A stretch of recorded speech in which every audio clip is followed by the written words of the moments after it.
ó tún ní o mọ̀ mí kí mi má fi ẹ́ wá traffic. Pin.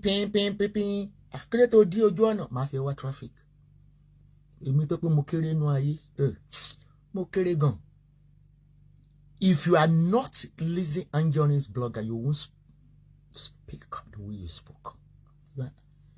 You brought an aggression fún ẹni tó gẹ́ pé kò mọ ọmọdé léèyàn tẹ́mọ̀ lé mi àmọ́ tẹmọdé mọ́lẹ̀ dáadáa. Ọmọdé tó bá kọjá àyà rẹ̀ á sì tẹ̀ra owó ẹ̀ mọ́lẹ̀. Èyí tó bá ṣe dáadáa máa promote. Èyí tó bá lẹ́kọ̀ọ́ máa promote. Ebi gan ò fẹ́ mọ Nollywood torí kò sí nǹkan kan tẹ̀lé ọ̀fà mi. Ẹ rí pé mi ṣáà ń ṣe aṣọ yín mọ́, fíìmù yín mọ́. Iṣẹ́ àfihàn yín mọ́. Torí owó lẹ fẹ́ fi pa, tẹ bá fẹ́ kí n promote fíìmù yẹn gbòó ẹ̀. Mi ṣiṣẹ́ ọ̀fẹ́ mọ́.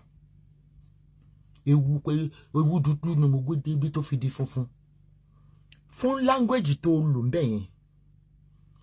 Ẹ̀yin náà bímọ ti yín kí lé ọmọ ní ṣe pẹ̀lú blog. Kẹ́ má ti sọ̀rọ̀ padà mẹ́nu kan mọ́. Mi mọ̀ bóyá o ti bímọ because I know nothing about you. Ẹ má bà yé mi jẹ́ o torí ẹ̀yin náà bímọ. Ìdí àwọn haters ló tó kọ́kọ́ máa ń wá fọ́ọ̀mù. Màá dẹ́ make sure pé mo get photo àwọn mi. Ìyẹn tó bá bímọ. Ibi kan ti béèrè lọ́wọ́ Ọlọ́run pé ẹ̀sìn tí mò ń ṣe ti pọ̀ jù. Ewu orí ó ti yẹ ń rìn táyà kò yẹ ń sọ̀rọ̀ mọ́. But wọ́n ní bí ń ṣe ṣẹ̀sìn 100 years ni. Bóyá ẹ̀ṣẹ̀ táwọn generation mi ti ṣẹ̀ ni. Bí mi ó ṣe ṣẹ̀sìn 100 àfi tí newspaper bá ń kú nìkan ni. Ìbílẹ̀ máa sọ pé ọmọdé ni yín ló sọ adúrú ọ̀rọ̀ yìí sí ẹgbẹ́ ìyá ẹ̀. Yóò ní ṣerú ẹ̀ mọ́. Orí kó mo jáde lórí Instagram tó jáde níbi ilé náà tó ń lọ YouTube nítorí fi pawó ni. Nítorí pé ẹnu gbẹ. Tó bá sọ̀rọ̀ pé mo fi ń pawó jẹ́ tó sọ owó tó wọlé lórí TikTok lórí tó aláàtì tó mo tún gbà lé ni. Ànàkún lówó yín, ànàkún. Tí mo send sí gba mo ṣe gba transfer kan. Ẹ pọ́dọ̀ bá mi mo ti send sí. Ṣé this another 1 million tó wọlé. Can you see today? Ó ti bọ́ sí yesterday àti bọ́ sí 12. Nígbà tí ń bà lówó. Ibi tí mo ń travel once in every month or 1.5. I think to jet out. Ànàkún ni. Oye tí yá tí mo ṣe lórí Instagram wà rí pé mo ti gbé lọ lórí YouTube. Bó ṣe yẹ kan kò ṣe yẹ kan yóò jà fún mi. Gẹ́gẹ́ mo jókòó. Ìwọ tó lè wá sínú inbox mi nígbà tí mo promote fíìmù. Kí tó wá sínú inbox mi. Ó ní dí mi ẹ ti kún. Orí wá ní màmá èmi ni wọ́n ṣe kà báyìí fún. Ọlọ́run ti sọ pé ó ti ṣe tán káyé ẹ bàjẹ́ ni. Ebi on pity èèyàn. Abiyamọ tó bá yí ọmọ mẹ́rẹ̀ẹ̀rin jẹ́. Ọlọ́run.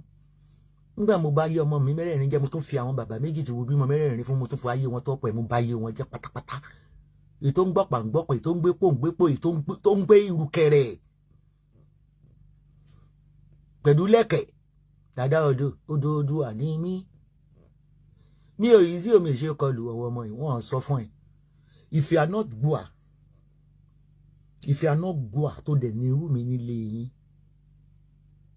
I could have deleted that, but me to delete it because the video is viral. Before I picked it up. Ìgbà tó wá rorúkọ ẹni tó ṣe tó ń sọ fún yín pé ẹni tó gbé ní Instagram tó gbé ní. Why you didn't confirm the person because for the views? Ó ti ṣiṣẹ́ ṣe o. Wallahi Lizzy ò lè dùn mọ́tò ò lè gbẹ̀. Torí ayé yẹn mo tẹ̀tẹ̀ bá ayé yẹn jẹ́ pátápátá. Olórí burúkú tó lóun wọnú pléènì. Local champion. Lówó yé business class lọ sí Houston, Texas is over 10 million. And I'm buying it by myself.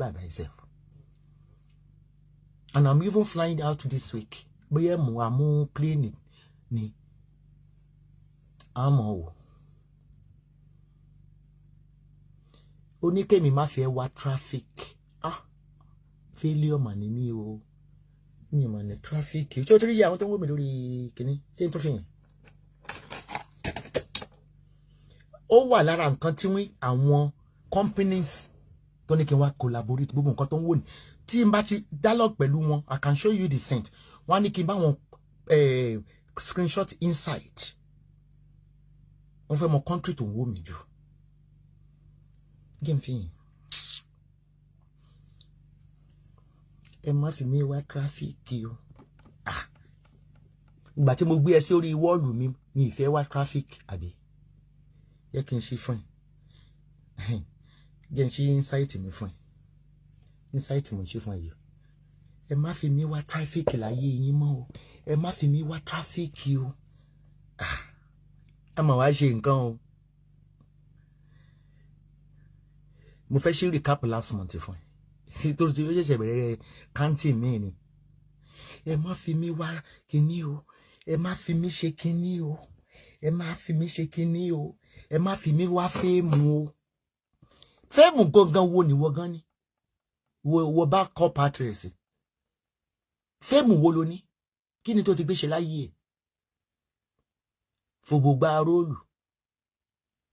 Ó pa àwọn kan tí àwọn tó jẹ́ Nollywood á sọ pé ibi tó lọ yẹn traffic máa jam bó ṣe sọ yẹn. Tó bá tún di láyọ̀ láàjì títí pa àwọn ẹlẹ́yẹ kan pa mí o. Ó máa jẹ gbá lọ ni.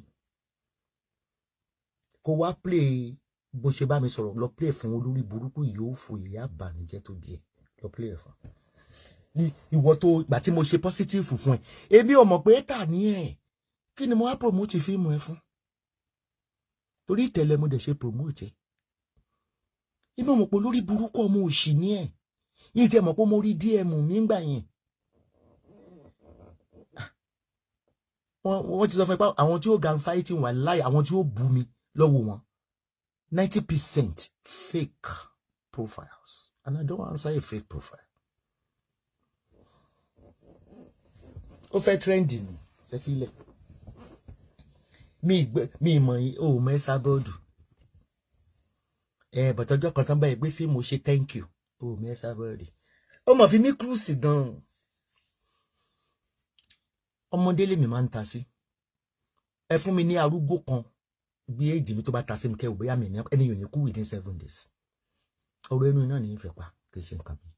Ṣé wọ́n rán ṣe gẹ́gẹ́ ni lórí títẹ̀ kan rán ṣe wọ́n tí ẹ̀ yá sí mi. Wọ́n yá sí mi. Tó wọ́n ti gbọ́rọ̀ ìpè ìyá yìí máa ń bá yé èèyàn jẹ́ ni.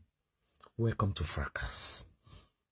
Àṣàbí àbí kí ló ló ń jẹ́ welcome to fracas. Orí ẹ̀ tó tóbi tí ò sí ọpọlọ máa rebrand ẹ̀ fún ẹ. Traffic máa mú èmi àti ẹ láti tó gate Ìbàdàn dé Èkó. Ghost lójó máa mú wa. Ṣé ẹ mọ̀ pé tí ò bá sọ báyẹn tó ní ó sọ ni ó ti dán lẹ́yìn. Meanwhile èmi tí ẹ ti gbàgbé pé tẹ̀ ti wá sínú inbox mi dé. Mo ti gbàgbé nígbà tí mo kọ́ ti ẹ mo máa ń kọ́ ti àwọn short clip tó bá fọ́ ni. Mo ti gbàgbé pátápátá. Ó mọ̀ pé bájá bá lẹ́ni lẹ́yìn àmọ́ ọ̀pọ̀ bọ̀. Ògo kínkínní tó ra gbé dání yìí ẹ má bà yé òun jẹ́ o. Ó ti gbọ́ live history mi tó bẹ́ẹ̀. Mo máa ń ba yé èèyàn jẹ́ ní ìta yé èèyàn ṣe rí. Agẹ́lé bàbá agẹ́lé ìyá yọ ẹlẹ́nu ètùtù ò lè rin eléyìí o.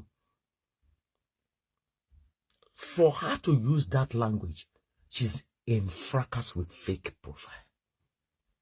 Ẹ̀yin ò lè rí ẹni tí ESABOD empower. Ẹ lè rí ẹni tí ESABOD tún ṣe. Ẹ lè rí ẹni tí ó gba visa tí mo ra tíkẹ́ẹ̀tì fún ẹ lè rí yẹn o. Ẹ má bà yé òun jẹ́. O Gboah TV ayé ẹ ti bàjẹ́. Ó ti pòfo ara ó ti pòfo ẹ̀mí. Ó kọ́ yẹ pé tó máa fún mi ní problem torí máa jẹ gbogbo ògo ayé ẹ̀ látẹsẹ̀ orí ẹ̀ nìkan ló máa fún mi ní problem. Mi tí ìmọ̀ iye ọdún tí mo lè fi torí orí ẹ̀ tó yìí. Orí ẹ̀ tóbi burúkú ni ẹ lọ wo fíìmù ẹ̀. Ẹ má wo fítà tó lò orí ẹ̀ tóbi burúkú báyìí ni. But ibi ìdí ẹ̀ gan kò lè take mi tẹ́tọ́rọ̀ ò ní ìdí pẹlẹbẹ báyìí ni. Ọyàn nìkan. Ọyàn ò lè take mi ní 1 hour. Ọ̀rá ni kò lè gungun. Ọyàn màálù àmọ́ ọdún. Máa mú ọyàn máa kọ́ sí traffic inú ayé ẹ̀. Èmi tí ń wá public figure tá jọjà látijọ́ ẹ̀. Tó bá máa fi lọ́la ìwà pé newspaper àtijọ́ gbé mi àti ẹ̀. But bí máa sọ̀rọ̀ àwọn yẹn kò sẹ́ni tó fẹ́ gbé. Àmọye blogger tó ti gbé. ọdún máyọ̀ gbogbo wọn ti gbé lọ lọ́dún ìṣiríṣi rẹ̀kẹ̀rẹ̀kẹ̀ ó dẹ̀ sọ pé kí n má fẹ́ wá tráfíìkì ṣé mo lè bọ̀ tí yìí ní ṣàwọn sẹ́yìn olólùfẹ́ mi ọyàn ń tóbi ìbọ̀yàn mi ni ọyàn gẹ́ ètò 6 ọyàn ètò 6 tí mo rí ọyàn ọ̀dọ́ eléyìí bẹ́ẹ̀ bá jẹ́ kò sí nǹkan kan bẹ́ẹ̀ mo fún ìkò ní kóró mọ́ ó ti di pàǹdọ̀rọ̀ wọn bí yín rẹ ẹ̀yọ́ ọmọ kékèké ẹrun ọyàn yín bá yọrun yí ìbẹ́ fi ṣoògùn kò lè ṣiṣẹ́ ó ní wọn bí yín rẹ ẹ mọ̀ pọ́nyàn máa ń dúnyàn gan ó ní kò sí nǹkan kan bẹ́ẹ̀ mọ́ awọ ni awọ ìsídèlé.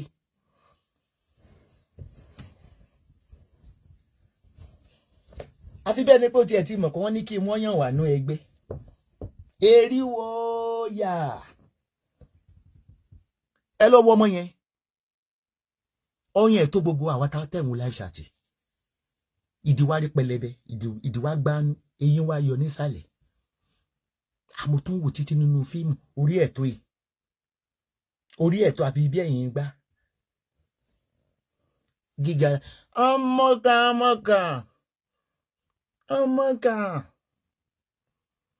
kò sí nǹkan kan tó lè máa jẹ páàtì láti sọ fún yìí ẹ pé mo ní máa jẹ láti àtàǹpàkò máa jẹ bó ti má débi orí mo ti máa ní problem ibi orí ẹ̀yẹn gangan ni problem wà torí mi tẹ̀ ní mọ̀ bíbí mo ṣe máa bẹ̀rù ẹ̀ mọ́kànlá ìfẹ́ yọ̀ǹda orí ẹ̀ nìkan kí gbogbo ọrùn kó ti jábọ́ kó rí nìkan kan mọ́ fúlóòtì kiri báyìí tí orí yẹn mo sì ń jẹ́ lọ́dún 3 yìí tí ì jẹ́ tán agbárí yẹn pọ̀ àfi bí agbárí ojúkù orí la fi mẹ́ran láwo.